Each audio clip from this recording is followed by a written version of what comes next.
Welcome to the Stephen Shiels radio show. I've got David Lewis back on. Happy New Year to you, David. Happy New Year to you, Steve. Great to be back. It's good to have you back on the show, David. What are your goals for 2021? At this point, let's just get through it and see what happens. Music-wise, what are you working on for yourself? A couple of projects. Can't talk about a couple of them at the moment because they're still in early development stages, but I'm very excited about them. Mm-hmm. Also doing a solo album of acoustic instrumentals. Nice. And are you going to record the solo album of acoustic instrumentals and put it on Spotify, or what's your plans with it? That's the plan. Just a little album just to get some of this stuff out. It's been too long since I've done anything like that, so I get it out of the way and done. There's probably a book in the pipeline too. Mm-hmm. But again, we're still in the relatively early stages of that, and no, that's really good. Yeah, I'll leave that there. And how's your Christmas and New Year's Eve? Quiet. I think that's going to be the answer you get from everybody. Quiet. You didn't play any Beatles on the vinyl?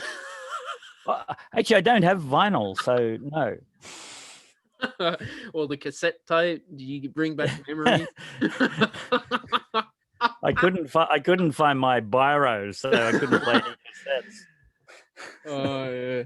Well, hey, do you remember those spin telephones that they used to have in the old days? Oh, very much, yes. I'm very old. So... No. Oh, no, God. I don't even have a landline. You remember the first mobile phones? They were like a block or something, weren't they? Like a satellite thingy on them? Well, the first ones you could only get in cars. Cars? Yeah. And then later... and I won't put a year in because one, that'll tell everyone how old I am. And two, I can't quite remember the year. You had the big ones. And I remember there was an article in the Sydney Morning Herald where the writer said, carrying a mobile phone makes you look like a tradie. And okay, does it? What's wrong with that? Firstly. Two, does it? And of course now, I know like maybe 3 people who don't have a mobile phone and they're all over the age of 80. So I think that says, actually you don't make that 2 people. One of them does have a mobile phone. Yeah. Well, so what do you... Yeah. I'm having a lot of problems with Telstra, David. Still? Yeah. You want to know a funny story? The technician came to the house and he ran into spider webs and he complained, you got too many spider webs, because I had to change the modem because of storm damage. Oh, so the wow. technician gets out his phone and he's playing on his phone. They don't do much. Go on. Yeah. He gets out his phone. And he's just, now your internet's connected, and they don't seem to do a proper job. In the dim dark ages, I worked in IT. And I'm talking a very long time ago.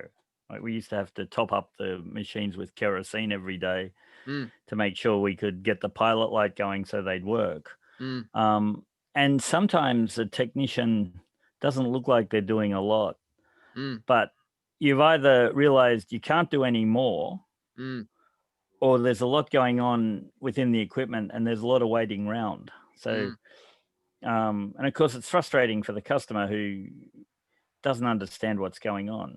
So I have a bit of sympathy for techs. I'm not a racist, but they're all Indian. And to me, it's not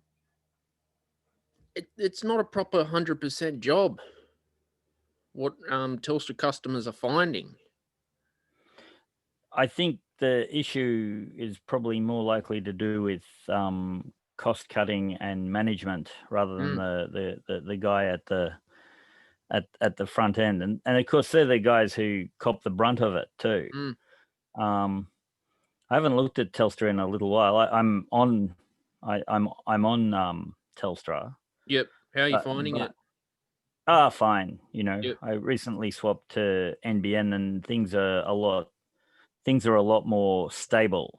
I don't know that they're any faster, but at least I'm not getting the long lags that I was getting on ADSL. Yeah. I think so. Yeah, I can't complain. Yep. I think we'll leave it there.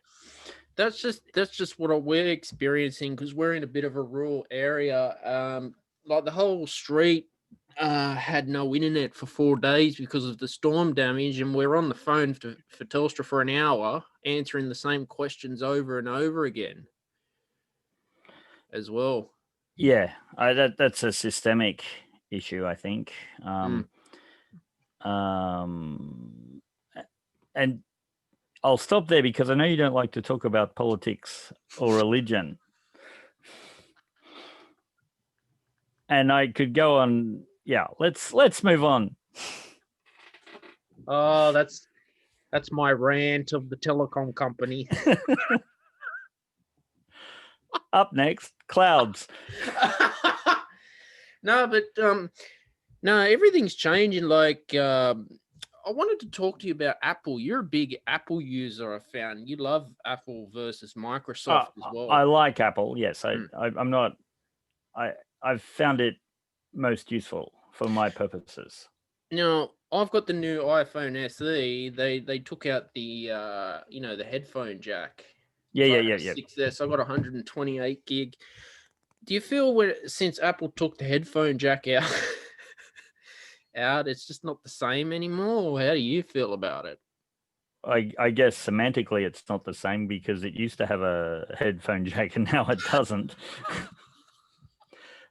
I use Bluetooth headphones. I'm quite happy with that.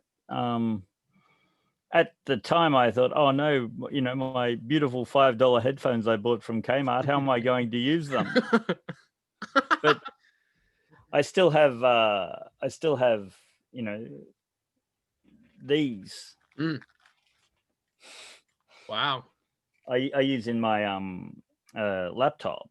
So, and I think, my iPod still has an iPhone jack. So, not having it on the phone doesn't really, and I've got Bluetooth. You remember the old iPods Apple used to have? Oh, very well, yes. They were very good at one stage. They had them, they were made to last. Do you still have those models? I probably do. I haven't used them. I find the phone so useful, and it does everything. It does it. It even makes phone calls on occasion. Yeah, I know. Sometimes they take a while to land. It's okay. Yeah. No, it's technology, like Apple at one stage, I'd say really stood by their product, because remember they had the iPod Touch. Yes. And they were made to last, but then they started going into mass production, and it's just they lost the quality over quantity, I think. You got Android who's competing with Apple at the moment. Because Microsoft's actually, they've come a long way against Apple. And it's good because monopolies tend to not encourage innovation or quality. So to have Android, Google, and Apple competing and holding each other to account, really, and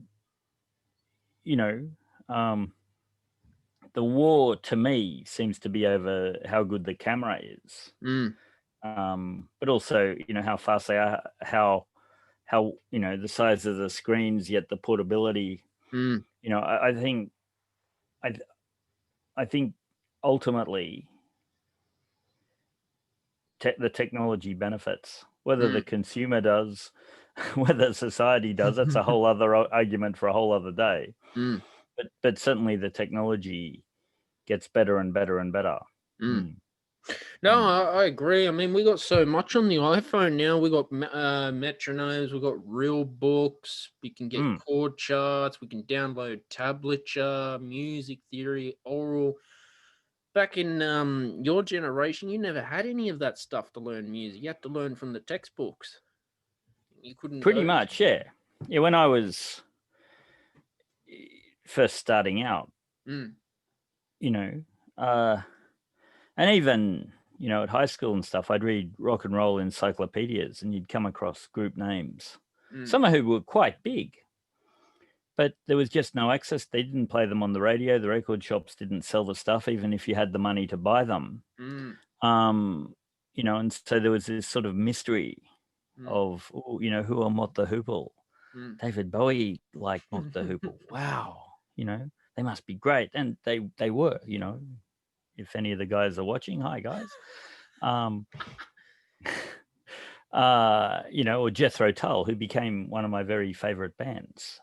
When I finally found a record shop, which I think was, you know, one of the mainstream ones that had a Jethro Tull greatest hits. And that was 5 years after first hearing about this band. No, that's wrong. Growing up in summer, the radio station, the local radio station, would play for 24 hours a day over the Christmas break. And after midnight, they just put on concept albums and long albums. And that's where I heard for the first time Jethro Tull's Thick as a Brick.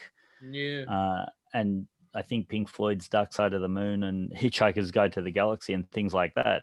But that was, you know, having to stay up till 1 o'clock in the morning or 2 o'clock in the morning listening. And you'd only hear it once. Now, of course, if I come across a name, I can go to iTunes, Spotify, and if it's not there, then I can go to YouTube. And mostly, and I mean 99.9683% of the time, that's a rough guess. It's there, and I can hear it. There's a sense in which it's a bit sad that things are so easy to get. Like there is a sense of that curiosity, but ultimately, I think it's better. You know, that, you know, I can, you know, who's Galantis, you know, and you hear a song on the radio and, you know, you can then go and hear the song again. You know, again, growing up, you'd heard a song on the radio, and if it wasn't back announced, you'd have to wait for them to play it again. And sometimes they never did. Now I can grab a snatch of the lyrics or even soundhound it, find out who it is, and then explore the artist. I think that's a really good thing. As I said, there is something that's lost, but, you know, I think that the cost is better. Back in, before Spotify, if you wanted a record and the record store in Sydney or wherever you didn't have it, had to order it from like the United States. Was it a long wait time back then, or how was it like now, 1 month? I think it was about the same. I think because ships haven't gotten any faster.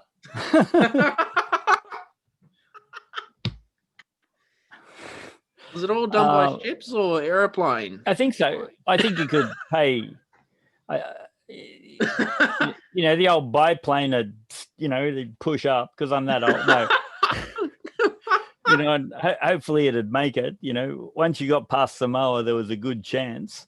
No, but in all seriousness, I don't think the wait times were any different. I don't know.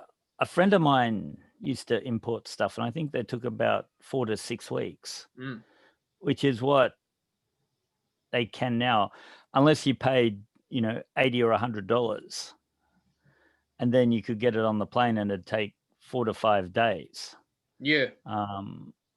But of course, if you're buying a $20 record, or actually they were closer to $40, it wasn't worth paying $100 to post it when, you know, you're paying an extra $10 or $12 to ship it, you know, ship it in. So yeah, I don't think the wait times have changed. It's just that we have access to so much more stuff. You can go to Amazon or eBay or Gumtree or, you know, anyone's site and just order this stuff. Some of it does come incredibly quickly, but mostly 4 to 6 weeks was the standard.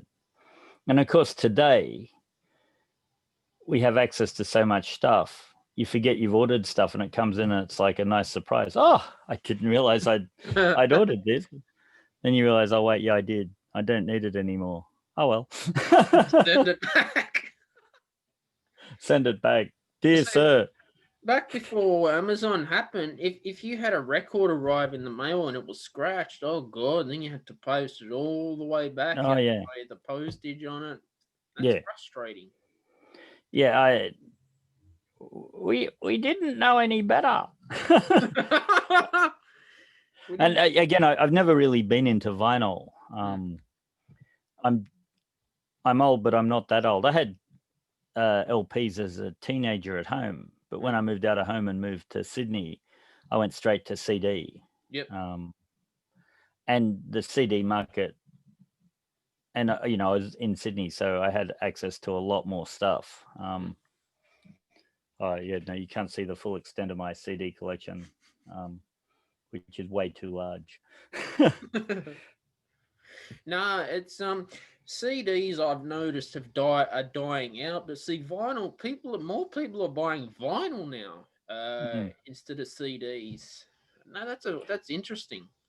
Well, I think it's the expense and the lack of sound quality that's the and the difficulty of storage that's the thing there. No, I'm joking, of course. I think there's a nostalgia thing. But it's not just that, because it's, you know, people who grew up really with things like Napster and what was the thing we had here? The Frog, Blue Frog or something? I think it was just Napster. Yeah. But the streaming and the downloading services, you know, people of your age, that was really your first sound system. Yeah. You know, you download it all onto a computer, and then things like Spotify and eventually Apple, well, actually Apple too, solved the problem by being able to commercialize it. Yeah, but a lot of well-known musicians are pissed off with Spotify and Apple Music because the royalties aren't enough than they were getting paid previously. Yeah, I don't know what the solution is,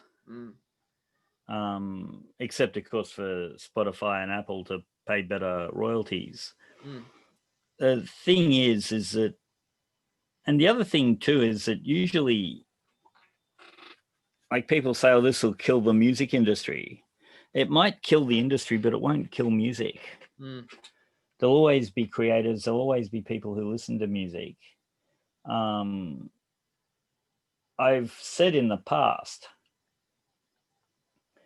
that we've really reverted to the 1950s model, where recordings are essentially local. And now when I mean local, it's your YouTube, or sorry, I'm starting to sound like you get off me grass.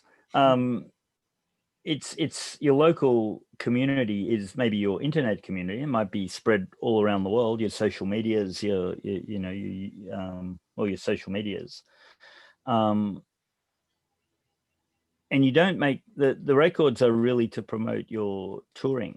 Of course, in a pandemic, there's little to no touring. Yeah.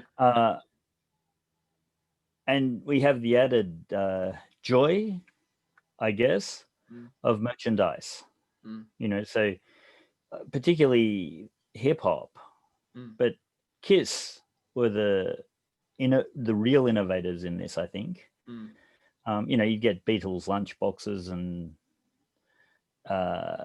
toys and things, but you can get a Kiss coffin, you can get Kiss alcohol, you can get Kiss everything.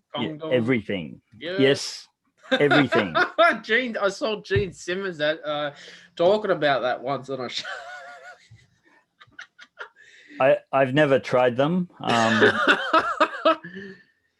But and of course, I'm guessing there's a Kiss fragrance. Yeah. And on top of the obvious stuff, T-shirts and tour jackets and programs, and your hip hop guys all have fragrances. They all have a clothing line, not just T-shirts with their name and face on it, but clothes. So I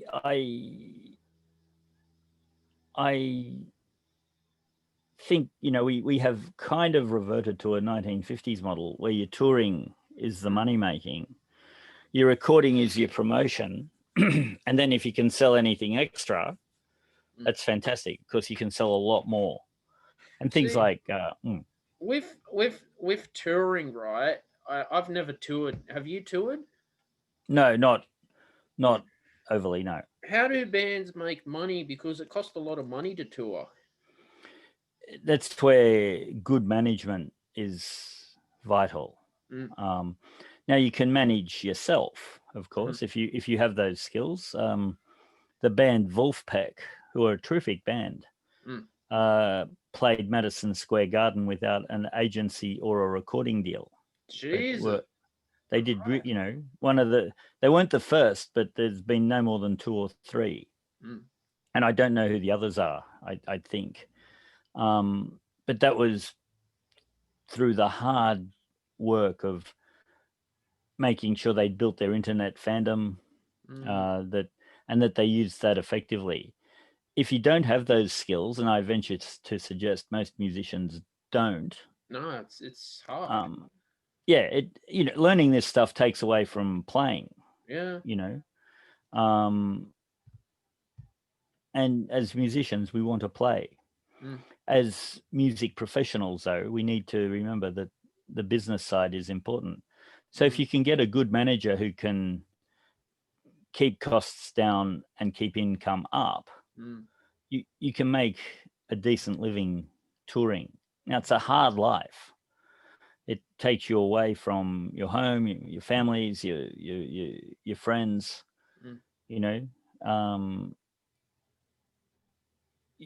One of the few touring experiences I had a gig in Maitland on Australia Day 1988, one of my first gigs. All the action was happening in the city, and all my friends got on a yacht because we happened to know someone with a yacht, and we're on the harbour for this huge day. I was playing a gig at Maitland Jail, but that's the sacrifice you make. You miss weddings, 21sts, engagement parties, christenings, 30th, 40th, 50th, 60th, 70s, anniversary parties.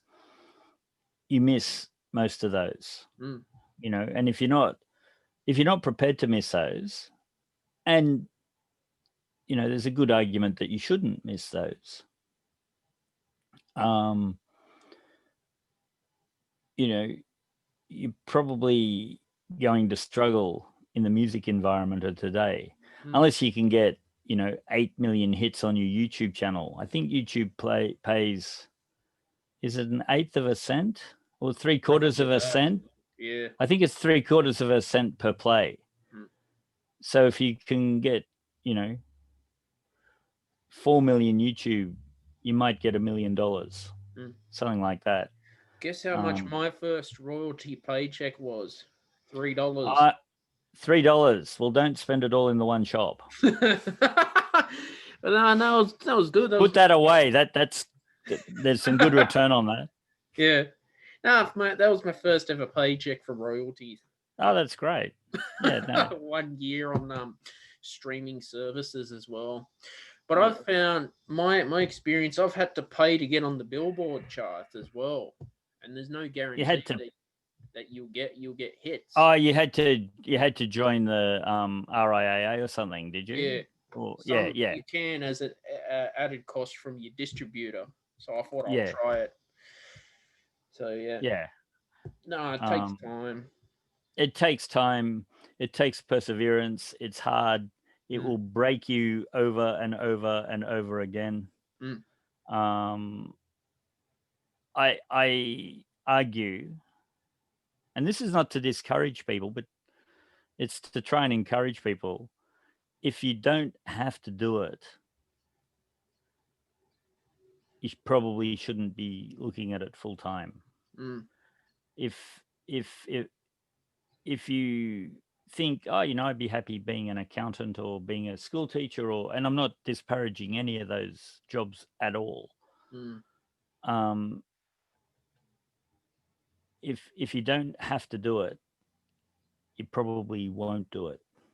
And the other thing is attributed to Henry Ford: whether you think you can or whether you think you can't, you're probably right. And I think if you're looking at a career in music, it's one of the hardest. It's not as hard as acting, because there's a few more avenues in music than acting, in that, it's easier to get into teaching for music. It's very hard to become an acting teacher. There's a few things you can do.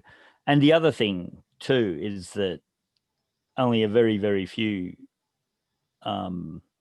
become wealthy from it. Only a very, very few become wildly successful. But you can maintain a reasonable standard of living.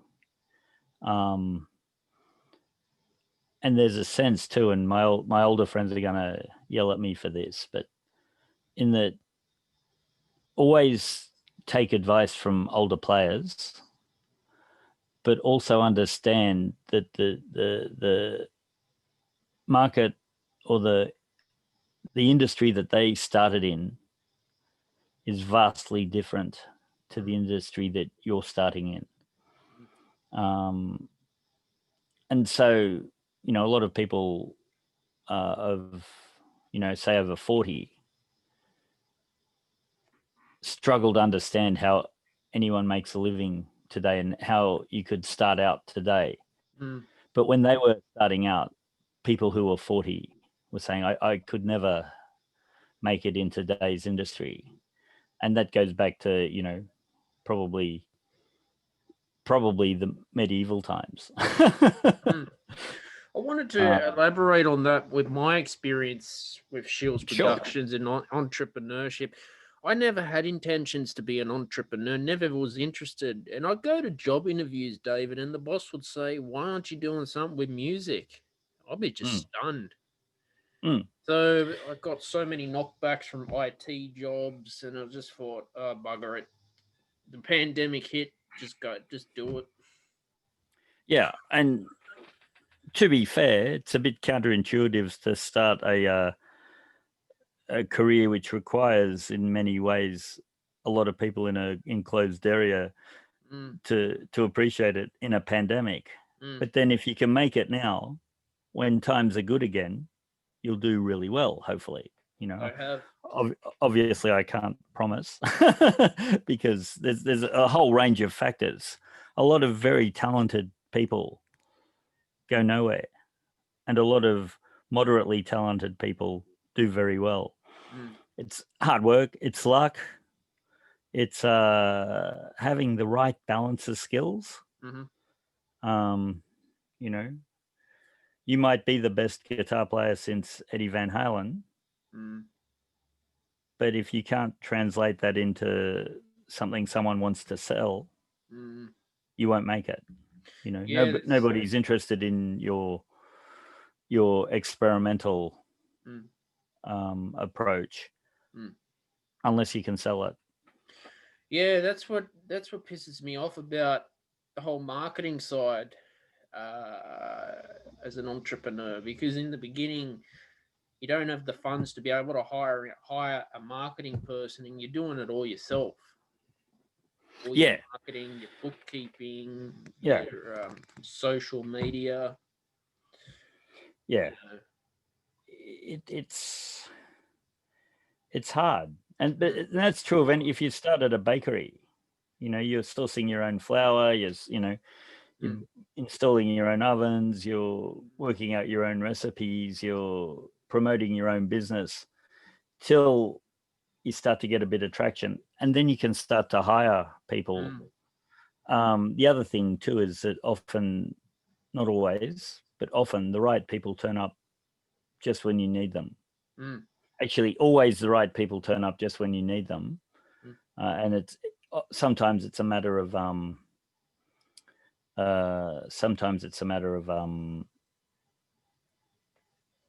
working out, is this the right person or is this a con artist? Because when you start to get successful too, you get all types of people who want to exploit you. Sometimes they want you to play for free or do stuff for free, and it's no problem. Sometimes they want to dig into the huge piles of cash that they think you have. Sometimes it's worse than that. Look, I don't mind giving a free service for charity. I gave one of my tracks to Live Is to Die because I'm a member of the New South Wales Rural Fire Service. Yeah, yep. Volunteer. So they reached out to me. They said, "Oh, can we get some music from you?" I said, "Yes. If you reference it, I got a letter of endorsement off the RFS as well. But I'm happy to give a free service to charity." Sure. Yeah. And you should, where possible. And happy to help students with their old students or younger people with their stuff if it's one appropriate, two I can do it, and three is, those are the main two really. I think where we fall down often is we say yes to the wrong things and no, we say yes to the wrong things and no to the wrong things, and that's just a trick you have to learn, what to say yes and no to. Yes, the RFS is obviously a great charity, and it's no skin if you'll know one song. You've written dozens of songs, yes? Yeah. So, one song, and in 10 years' time when it's a massive hit, you can sue them and get it back. That's not a problem. Oh, David. Now it's on my YouTube channel, my IGTV as well. Yep. No, it was really good to help out with the RFS. Yeah. It was really good. Now, I wanted to, have you ever run your own business before? Oh, yes. More as a consultant.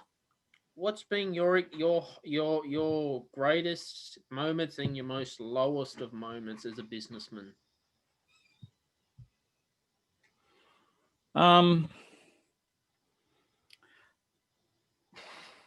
Probably, I don't. Greatest moment as a businessman. Yeah, like income-wise, were you able to earn a living, or? Yes, I was able to earn a living. Or have you been broke as well? Have I? Am I? Is really yes. I'm trying to think. I tend to think in terms of success more in terms of what did I get done rather than what did I earn.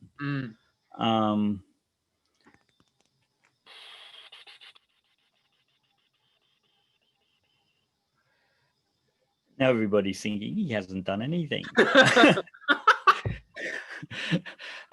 Probably my greatest moment as a businessman was probably, it would have been to do with either getting a good band together and playing a great gig, and there've been a lot of those. I've been very fortunate in some of the musicians I've known. Certainly, getting a report or an article published somewhere where people could read it, or a book even. Usually on topics we're not allowed to talk on here. Except Telstra. except Telstra.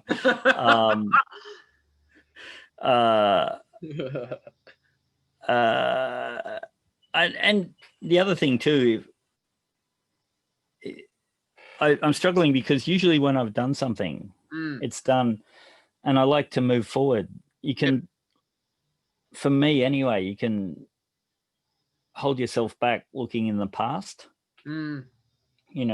The past is done, and I say this as a historian.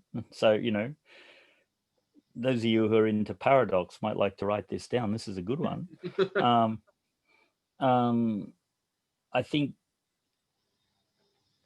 if I look back at, my relatively great achievements, I don't want to be complacent and not keep on going to achievement.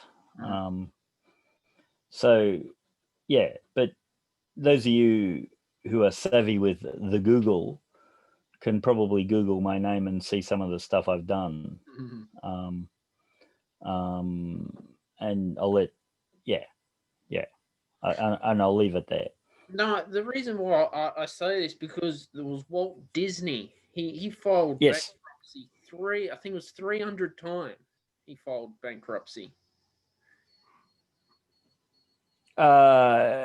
Bankruptcy in the United States is a slightly different thing too. Is it? Yeah, you can. Gibson Guitars has just gone into what's called Chapter 11 bankruptcy. Yeah, and its idea is actually, I think, a good one. It allows a business that should be viable to continue to trade, rather than to go broke and lose all those jobs.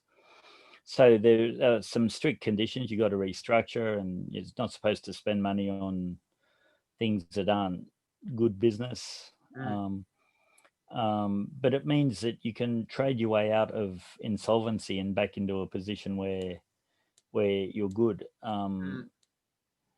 Somebody like Donald Trump has used this to avoid paying tax. Oh, yeah. And to avoid paying bills, and to, get himself out of suddenly not profitable developments. It's not always a sign of sign of failure as such. Sometimes it's a strategy that American businesses use to reduce their costs. And I don't know how you fix that, because one, I'm not an American businessman. And two, I think if you look at the way that somebody like Trump used it to his advantage, you then lose genuine cases who, anyway, we'll leave it there. Because Walt Disney, he created Disneyland. That's correct. And he did fall 300 times as an entrepreneur. I was watching a TED talk with an entrepreneur, an Indian. He filed bankruptcy 3 times, and he didn't have money to pay the electricity bill. Yep. Has that ever happened to you as a businessman? Have you been broke, or have you? No, I've always been able to maintain just enough cash flow. That's really good. Yeah. Success is a relative thing. I'm not driving around in a Lamborghini, and I know, by first name most of the phone bill and electricity company and water companies are debt collection agencies by name. Oh, hi Jane, how you going? How are the kids? Great. Yep. You need extra time to pay your bill. Thanks. See you in 3 months.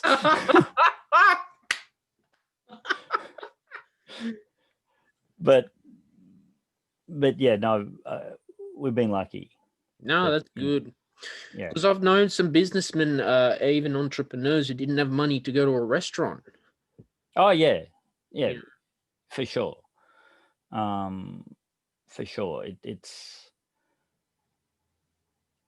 if without getting too metaphysical, generally the universe will provide you with what you need if you're grateful enough. And you know, sometimes you don't need to go to a restaurant. Sometimes you don't need to have that extra luxury. You know, having the roof over your head, having friends and family who like you, having you know, having enough money to eat, to keep shelter can be enough. You know, you know, we're lucky that we live in circumstances that, you know, we're not homeless yet. We're not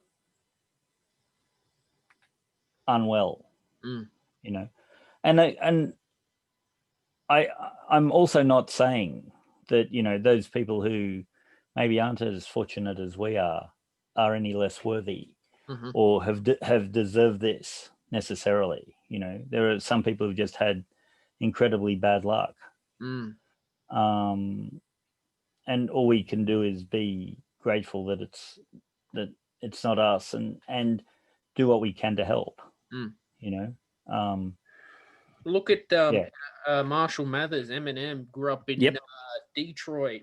Yep. Has Detroit always had poverty? Oh, everywhere has poverty.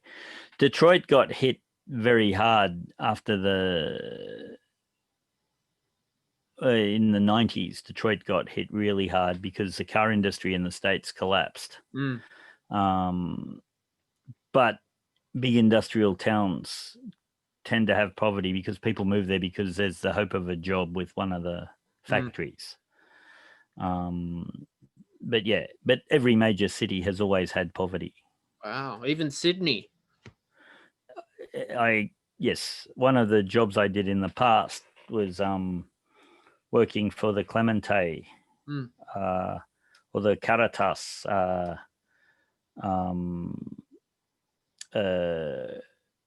the education, which was through Catholic Uni, and we would basically, I taught Australian politics to homeless people in the hope that it would break the. I wasn't the only one. There was a guy who taught English, and there was a guy who taught philosophy, and I forget what the other subject was. Maybe it was a science. And if they handed in the assignments and passed the assignments, they got credit points to be able to enter university and break that cycle. Wow. But yeah, Sydney has a lot of homelessness. Women, middle-aged and older women are the biggest cadre of homeless. And yes, it's a big problem that nobody seems willing to deal with except by making it illegal somehow, banning homeless people from parts of the city where certain rich people don't want to look at them, and an uncoordinated attempt at 200, I think, services, both government and non-government, trying to help this. It's a big problem. And all of us are, you know, one bad month away from it, you know. We have to judge less and care more, really. No, I think you're right. Look, when I was in Los Angeles, I was shocked by, there was so much homeless people everywhere in the middle of, I stayed around the Kawada Hotel. It's near the arena. Right. Fucking hell, David. It was like, Jesus Christ. It was very uncomfortable for me because I've never seen it before. It's, and in a country like the United States or in a country like Australia, this shouldn't be an issue. There are no votes in it, of course. Oops, went into politics. And the other thing too is that people are when you're comfortable, it's very hard to you often keeping your own comfort is enough work. And so I think we need to, there's a whole lot of things we need to address. Yeah. I'll stop there. Otherwise I'll start ranting and YouTube will say 6 hours is too long. You can't put that up. And another thing. No, look, unfortunately it's life. Have you been to Hollywood? Many, many years ago when I was a kid. Oh, David, my God. Oh, it was disgusting. Yeah. Why such a well-known historical place? It's just, it's like a dump. Hollywood. It's really because, it's the great American promise and in some ways the great American delivery. For every Robert Downey Jr., there are 10,000 wannabe Robert Downey Jr.'s. This is not to disparage, he's just the biggest star at the moment, or one of the biggest stars. For every Leonardo DiCaprio or every Margot Robbie, they're all terrific actors, and as far as I can tell, they're all terrific people. I'm just saying that they've had massive success, or will have massive success. But there's a lot of people who worked very hard, but just never got the breaks. Yeah, have the talent, and then mental illness is a problem for this. It's one of those things that people are very uncomfortable with.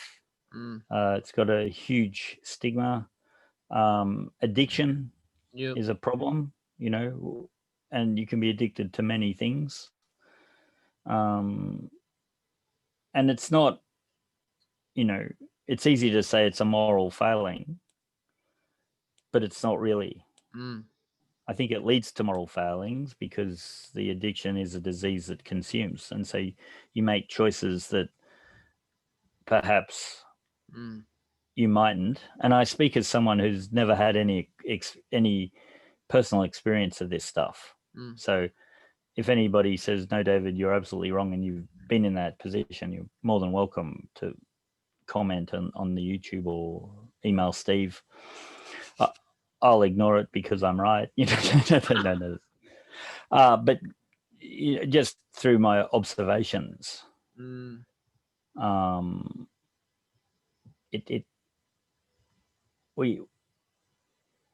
it's a system that's very top heavy in terms of how it distributes its wealth, but very bottom heavy in how it distributes its misfortune. Nearly all of those homeless people, I imagine, would think that they're a big star if they just got the break, even when they're addicted to something or severely mentally or even mentally ill. Cities tend to have slightly better caring facilities as well, which is why people gravitate to cities. I went through, you got Beverly Hills. Yep. You got Beverly Hills, these $1 million mansions, and then just down the road, I saw this, a homeless person eating out of a garbage bin. Yeah, which was probably the first meal he'd had that day. Yeah. You know, and this is where, you know, I was saying earlier that if you show enough gratitude, the universe can reward you. That's not even a guarantee. Mm-hmm. You know,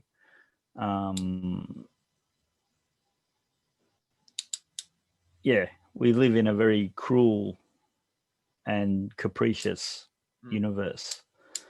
And I'm not going to argue against people's personal spiritual or structural beliefs here. But the answer isn't as simple as we all hold hands and sing Kumbaya and it'll all be all right. That doesn't hurt, but it doesn't help as much as we'd like it to as well, I think. But see, what's weird, you got San Francisco where it's you got all the tech companies. They've got an even worse homeless problem than Los Angeles for some reason. Yeah, I haven't looked at the various sociological and economic factors behind, and some of it will be to do with law enforcement. Some of it will be to do with San Francisco was a major port, and so it always tended to attract people going away or coming in. Yeah, that would be part of it. It did get hit by an earthquake. San Francisco did.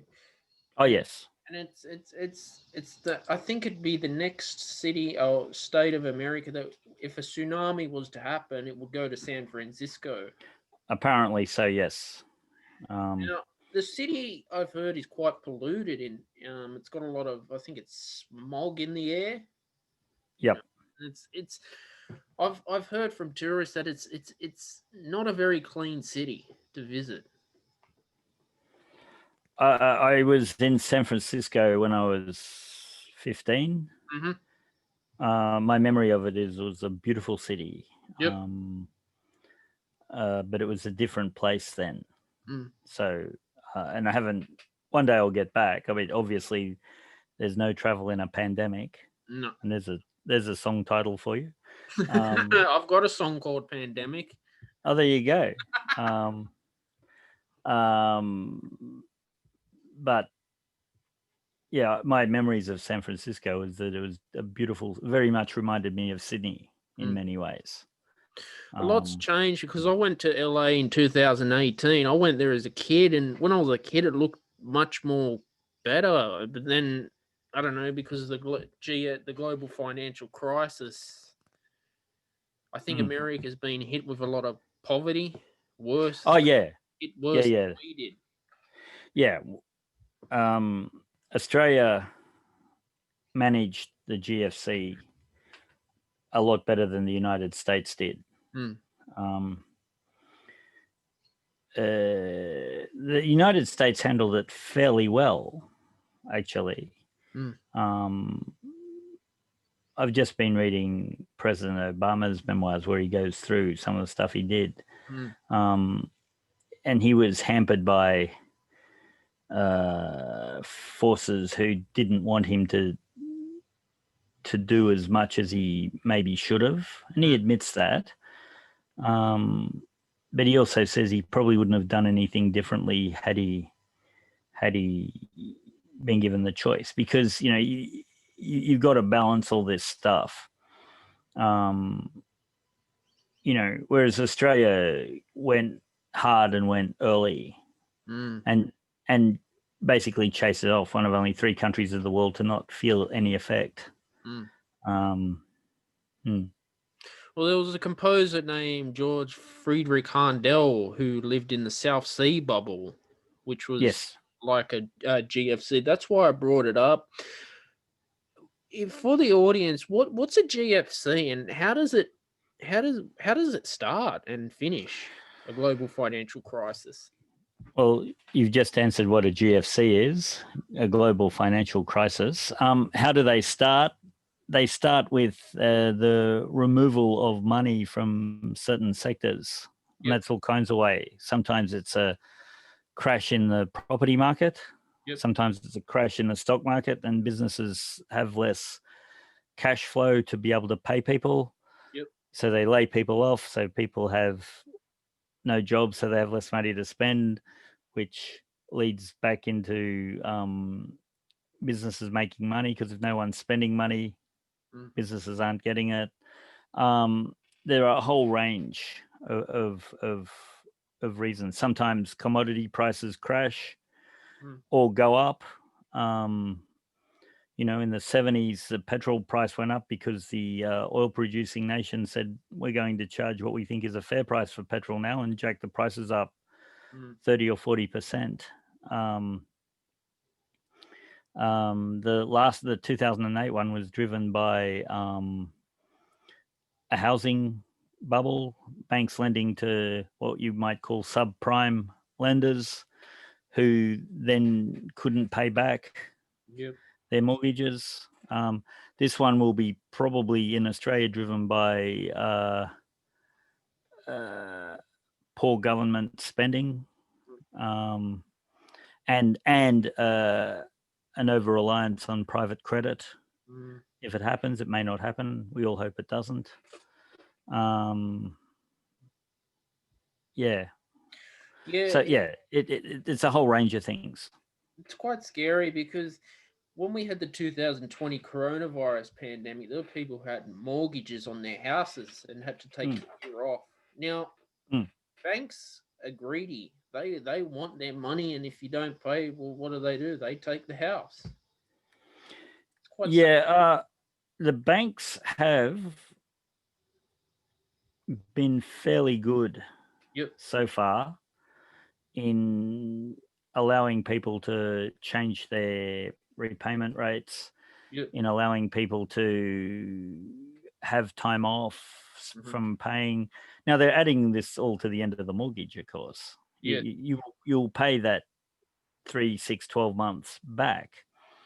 Instead of being free in a mortgage in 25 years, it might take you 27 or 28 years.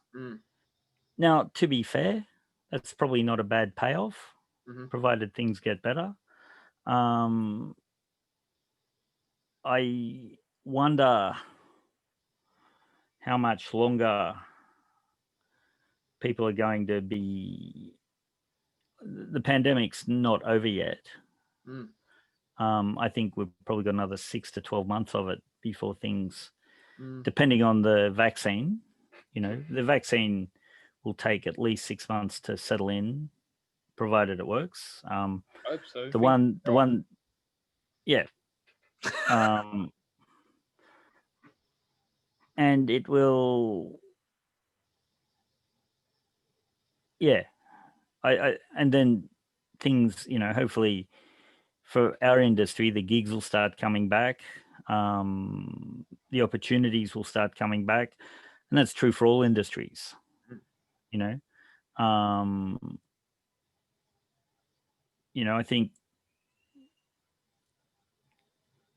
I think we shouldn't start being too hopeful until March being fairly optimistic, but more realistically optimistic June or July. Well, that's flu season. Maybe even August, September to be what's the word I'm after? To be a bit more on the pessimistic side. It depends on how quickly they can roll out the vaccine, how effective it is. The one they're rolling out is only 60% effective, apparently. Is it the AstraZeneca or the Pfizer we're going to get in Australia? There's some Pfizer, but it's mostly AstraZeneca. And I'll be fair here too. Some vaccine is probably better than none. And some of your listeners may say, David, there's no virus and the vaccine's a waste of time. And maybe that's true too. I think there is a virus. I've seen the evidence of it. I don't, and again, we've been lucky in Australia in that our figures have been relatively low. But 4,000 deaths a day in the United States, 4,000 cases a day in Britain. That might not be the right number. Italy was hit the worst at the beginning. Italy was just devastated. Interviewing a guest on Saturday who's from Vienna. Third lockdown. Yep. Full lockdown in Vienna. Yep. Ireland has gone into lockdown as well. Yep. Ireland's been a basket case. They opened up for Christmas against all medical advice, and they're paying for it now. Singapore went into a second lockdown. Melbourne as well. Singapore is one of the best countries in the world for it. South Korea, which went into a big lockdown. Melbourne, as you said.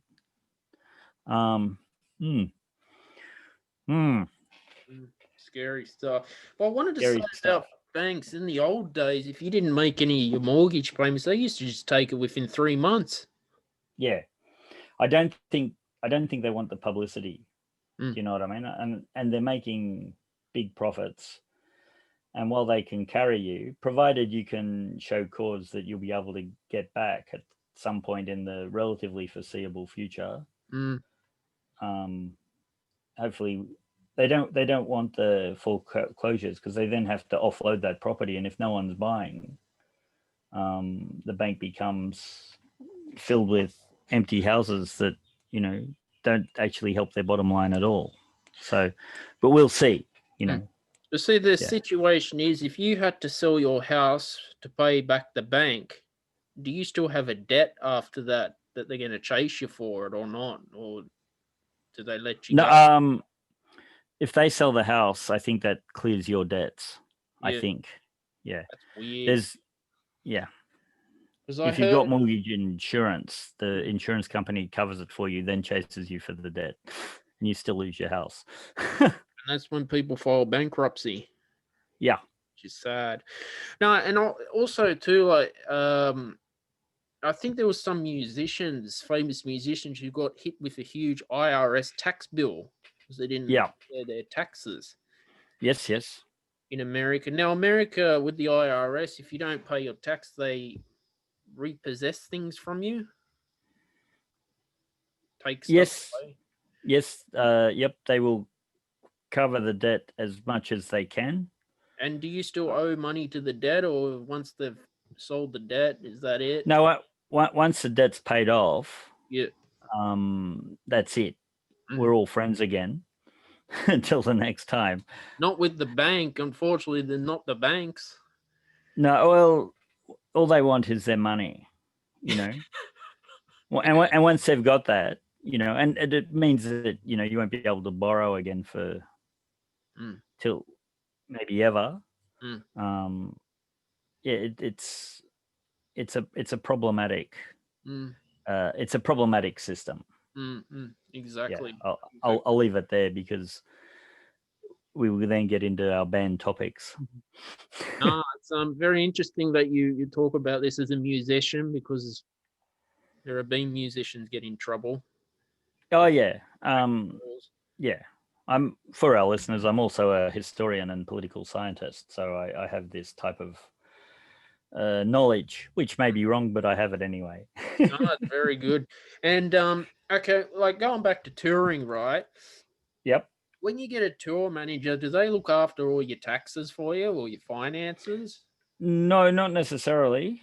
You probably should get an accountant to do that. There are, and an entertainment industry accountant too. Yeah. Because the laws are the rules anyway are a little bit different. So yeah, ultimately your dream would be to have a tour manager, an accountant, a publicity person manager type thing. And sometimes they can be the same person. There are other things you need, but music techs and things like that. But ultimately, you should, I think the less you have to do the grind work on stuff that's not your craft, the better it is. Now, having said that,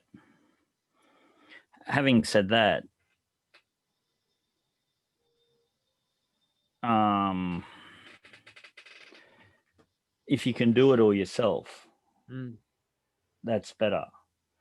And if you can do it yourself, and you don't want to lose control of what you're doing, you'll still have to do some of the grind work of going over the books with the accountant, looking at all the bookings and the tour schedules and the little fires that come up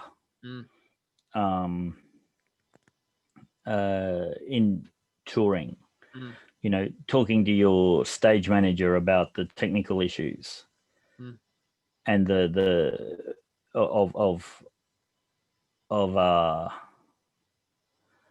live performances.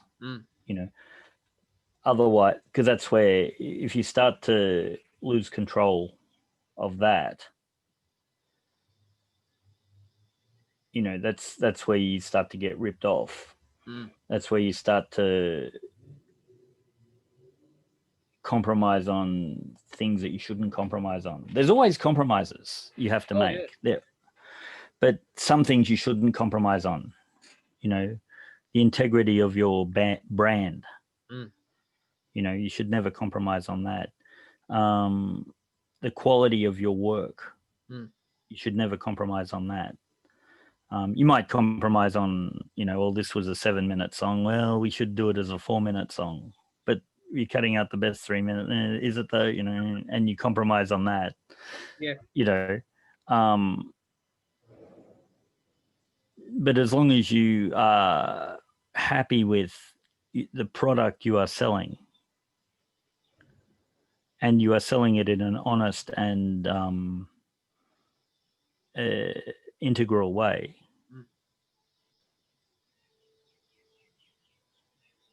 that should be right.